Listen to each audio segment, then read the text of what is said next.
Salut! Bon alors il y a quelques temps j'avais fait une vidéo sur le fait de vivre à Montréal, mais vivre l'hiver à Montréal c'est aussi beaucoup d'autres choses, et vu qu'il est en train d'arriver, autant en parler aujourd'hui. C'est par exemple avoir les trous de nez qui vont commencer à geler à partir de -20. Mais t'inquiète pas, ça va dégeler. Un conseil, toujours avoir des mouchoirs. C'est être légèrement énervé quand on met le pied dans la slush. C'est en 1 heure pouvoir passer d'un grand soleil à une tempête de neige. C'est voir des chiens avec des petites chaussures. Oui.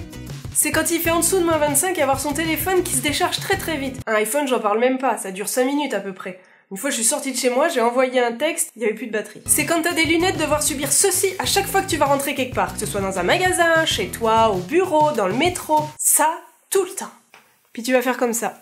Et ça part. C'est pouvoir aller faire du patin sur les lacs gelés dans la ville. Un jour peut-être que je vous montrerai mes talons de patineuse. On va y réfléchir. C'est quand il fait vraiment froid et que tu dois sortir de chez toi, mettre 10 minutes à te préparer. Parce que t'empiles les couches, tu fais la technique de l'oignon, tu mets un t-shirt, un truc, un pull par-dessus. Ensuite, tu mets une écharpe, puis je mets ma grosse veste. Oh, je vais la fermer. La veste, pas moi. Là déjà on est bien. Ensuite, tu mets ta tuque. Ça, t'as le droit d'en avoir plein. Ouais, là déjà on sent que je ressemble à plus rien. Quand il y a vraiment une tempête de neige, quelque chose...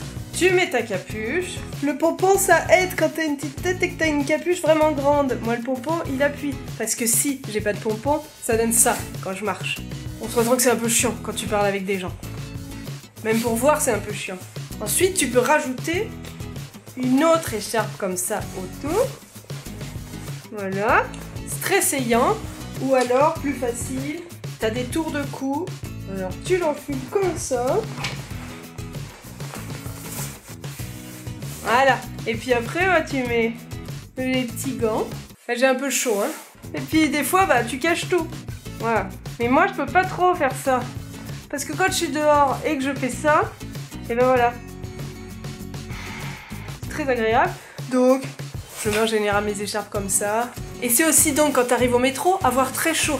C'est parfois avoir envie d'aller à Cuba, au Mexique ou en Floride, histoire de se réchauffer un peu au soleil. C'est vivre quelques jours à -40. Et quand ça arrive, on peut pas dire que ce soit très chaud. Ah non, ça fait froid. C'est aussi devoir passer 30 minutes à déneiger sa voiture quand il y a eu une tempête de neige. Quand t'as pas de voiture, c'est quand même un gros avantage. C'est être dépité quand il y a pas de neige un 24 ou un 25 décembre. C'est pour ça que cette année, j'ai décidé de partir à la Nouvelle-Orléans, comme ça je suis sûre de pas être déçue. D'ailleurs, si vous avez des bons plans pour la Nouvelle-Orléans, je suis preneuse. C'est avoir un vrai hiver. C'est pouvoir aller à des événements comme un l'Igloo Fest ou à Montréal en lumière. C'est continuer à avoir des gens faire de la course à pied à -25 sur le Mont-Royal. Ils mettent des petits crampons sous leurs chaussures, c'est limite de la randonnée. C'est pouvoir aller à 6 h du matin avec une amie sur l'île Jean-Drapeau, filmer le coucher de la lune et le lever de soleil sur Montréal. Et accessoirement aussi croiser des gens qui par -25 vont faire le demi-marathon hypothermique. Rien qu'au nom, tu sais que c'est pas très agréable. C'est être à moins d'1 heure d'une piste de ski. C'est voir lors de la première grosse tempête de neige des gens descendre du Mont-Royal en snowboard. Et on les retrouve aussi parfois dans les rues. D'ailleurs, c'est pouvoir aussi faire des raquettes, du ski de fond et du patin à glace au Mont-Royal. C'est chuter potentiellement une fois dans l'hiver en pleine rue. Et c'est chuter potentiellement plusieurs fois dans l'hiver en pleine rue s'il y a eu une pluie verglaçante. Oui. Mon coccyx s'en souvient encore. C'est vénérer les sièges chauffants dans les voitures ainsi que le démarrage à distance. Fantastique cette invention. Et en plus t'as le cul chaud. Parfois même trop chaud. C'est si tu coupes ton chauffage pour faire des économies, courir le risque que tes tuyaux gèlent. Et ça, crois-moi, t'es mieux que ça t'arrive pas. Non. C'est avoir une grosse pelle pour déneiger devant chez soi. Je sais pas si c'est vrai, mais un jour on m'a dit que si c'était pas déneigé, le facteur ne passait pas. Je préfère pas prendre le risque, je déneige. Puis en plus, je trouve que c'est un super exercice pour les bras, ça. C'est courir le risque de se faire percuter par une déneigeuse de trottoir. C'est ça, une déneigeuse de trottoir. Puis ça va super vite, si t'en vois une, t'as plutôt intérêt à te pousser. Parce que lui, il va pas spécialement s'arrêter, hein. C'est pouvoir aller faire du chien de traîneau à 1 heure ou 2 de chez soi, ainsi que de faire de la pêche sur la glace, du skidoo, du patin à glace dans la forêt, aller au parc des glissades aussi. C'est que des trucs que j'ai pas fait, mais un jour je vais le faire. C'est aussi regarder chaque matin la météo, histoire de savoir comment s'habiller. Il est beau mon pull, hein? Camille, on se concentre, s'il te plaît. C'est vivre un hiver pas si dramatique que ça. Quand on est français, on entend toujours qu'on part au pôle Nord, mais non. Avec une bonne veste et de bonnes chaussures, c'est tout à fait vivable. Tout à fait. D'ailleurs, je l'ai pas montré, mais une fois que t'as mis tous tes vêtements, faut mettre les chaussures. C'est en général des choses comme ça quand il neige. Moi, j'ai arrêté de porter ça quand il neige plus. Une fois que c'est déneigé, je porte des chaussures à peu près normales. La première année, j'avais des chaussures que j'avais achetées très peu chères, mais qui étaient vraiment très moches. On avait l'impression que je partais dans l'espace. Mais ma foi, ça tenait chaud. C'était juste très peu esthétique. Ça fait la job. Oui, on a un peu l'impression que je fais du 56, mais non. C'est juste, c'est du 39. C'est devoir adapter sa façon de marcher quand il y a de la glace partout.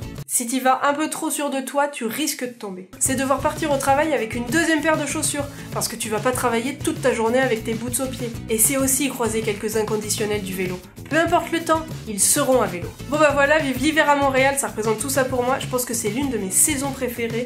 Quoiqu'en vivant ici, j'aime à peu près toutes les saisons, mais je trouve que l'hiver, même s'il fait moins 20 ou moins 40, il y a toujours des trucs à faire. Bref, sur ce, je te dis à samedi prochain pour une nouvelle vidéo. N'hésite pas à mettre un petit pouce bleu, n'hésite pas à commenter pour me dire si ça représente autre chose vivre à Montréal pour toi, si t'aimes l'hiver, si t'aimes pas ça. Tu peux aussi la partager, aller me retrouver sur mes différents réseaux sociaux et bien sûr t'abonner. Je le dis chaque semaine, mais ça fait pas de mal de le répéter. Allez, bisous bisous. Manque plus que la neige, hein.